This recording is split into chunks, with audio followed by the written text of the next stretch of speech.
Hello mga langga, another day, another voice over na naman.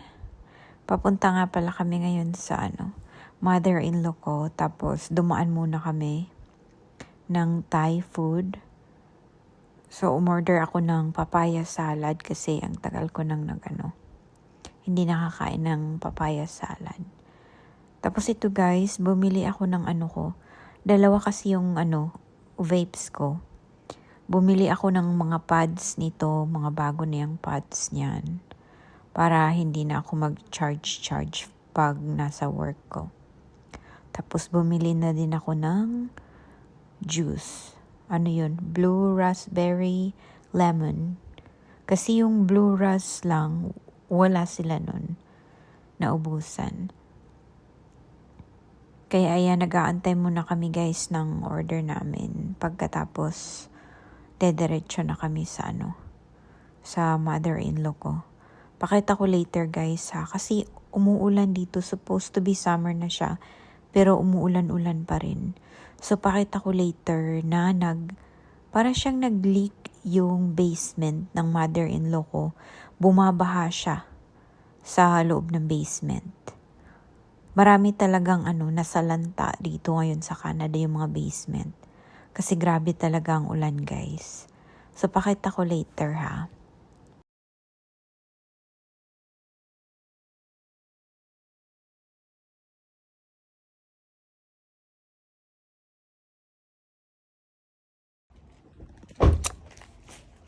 Go, go, go. Come on, open the door.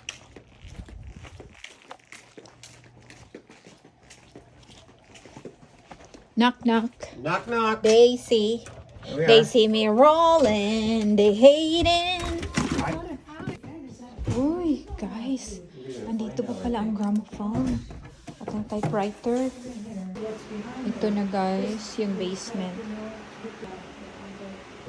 Well, everything is shifting. If you look up there at the wall, like that beam up there, if you stand up, the whole thing is coming down. And so it's going to be a major job. I'm not sure what's going to happen. We're doing one step at a time. Ayun na guys. Grabe pala ang crack ng basement ng mother-in-law ko. Ayun. Pinaano na nga niya yun eh. Pinatuyo na. Pero pa rin, basa pa din.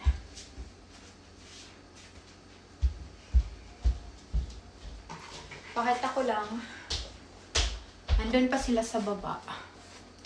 So, pakita ko lang yung order namin. Kumain na kasi yung mama niya. Ito yung onion cake. Pancake. Papaya salad. Ang tagal ko na. Guys, pinakalas kong kumain ng papaya salad is nung nasa Thailand ako. Which is 4 years ago. Hindi kasi ako marunong gumawa niyan. Tsaka yung cashew stir fry. Ayan. Tsaka rice. So, medyo marami kasi to. So, meron pa akong mababaon nito sa work. Ayan o. Malaki siya. Tsaka, with seafood.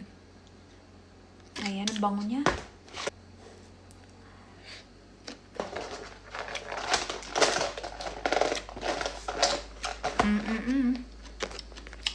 Ang papaya salad. Tikman ko siya kung ano talaga siya. Kagaya nung gawa sa Thailand. Kasi, umorder ako sa yung mga tom yum. Meron akong na-orderan is hindi siya, ibang restaurant naman yun, hindi siya pareho talaga ng lasa. So, tingnan natin siya guys.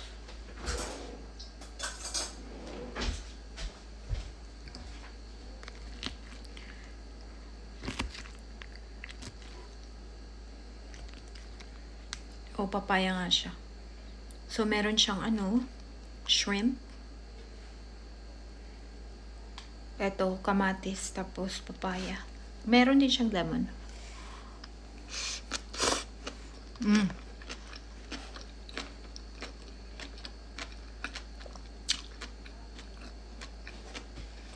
Pwede na. Pwede na.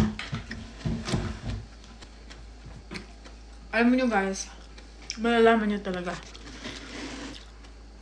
Siguro, dito sa Canada, hindi nila masyadong inaasiman o nilalagyan ng bitsin tsaka asin. Kasi nga, naku, nakalimutan kong palang babawasan ng ano to, ng sili. Hindi makakakain ng asawa ko nito. Ang anghang niya, guys. Tsaka masyadong maasim. Hindi nila pwedeng masyadong maasim at maalat. Maraming asin. Tsaka bitsin kasi andito ka sa Canada eh. Hindi sila mahilig sa masyadong maalat, guys. So, yun ang kaibahan niya, guys. Tapos feeling ko yung fish sauce, hindi nila masyadong dinadamihan. Kasi marami silang mga, mga Caucasian na customers din.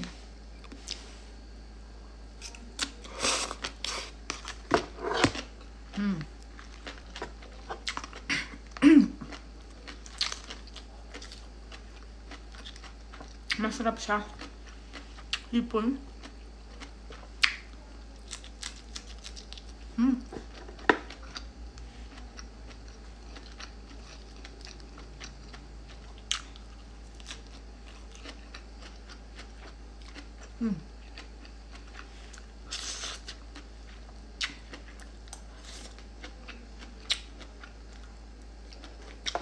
Huwain ko muna isa.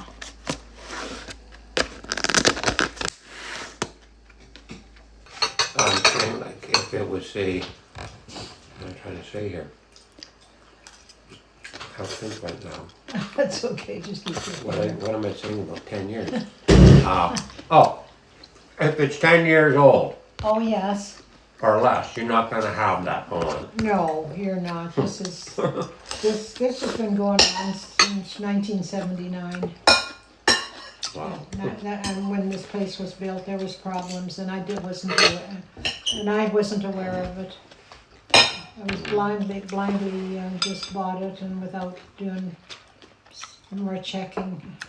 But this is the first time that went really bad. This is the worst. It never was this. It was horrible, and it seemed like it got worse after all those walls came off. Oh. Yeah. You know, I'm wondering if some of those walls were keeping some of the water out. Oh. I have a I see. feeling, I think so. Because they did it yesterday and then removed all that. There was like 3 or 4 guys here yesterday. Oh. Yeah, 3 guys. There were, 3 guys total. Yeah. At one time there was 4, but then there was 3.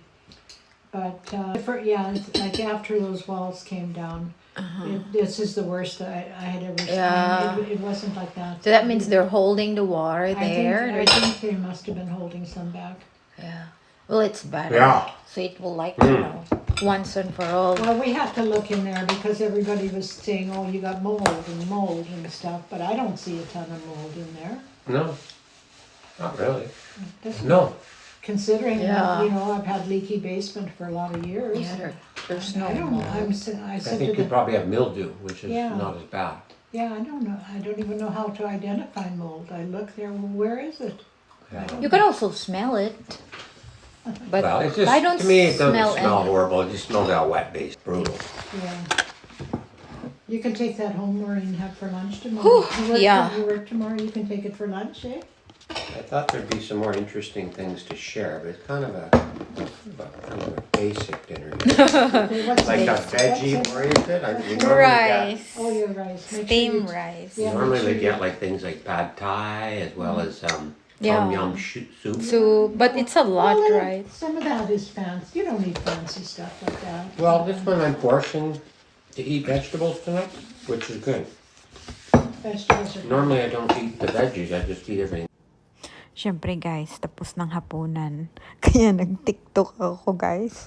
Sabi ng mother-in-law ko, ba't ang tahimik mo mo rin? Siguro may kalukuhan kang ginagawa. Kind of person comes out of it where you, Okay. oh God. Siyempre guys, pauwi na kami guys. Pero pareho kami inaantok. Kaya dumaan muna kami. Nag-cone siya. Sundae cone. At ako yung McDonald's to. Ako yung milkshake. Strawberry milkshake. Ewan ko kung meron nito sa Pinas. Ang tamis niya guys. Nagkaka-sugar rush ako. Nagising tuloy ako sa tamis. Not yet. I'm also waiting. Tinitingnan namin kung sino yung lalabas sa yellow car na cute. Pauli Who's na that? pauli. What is that?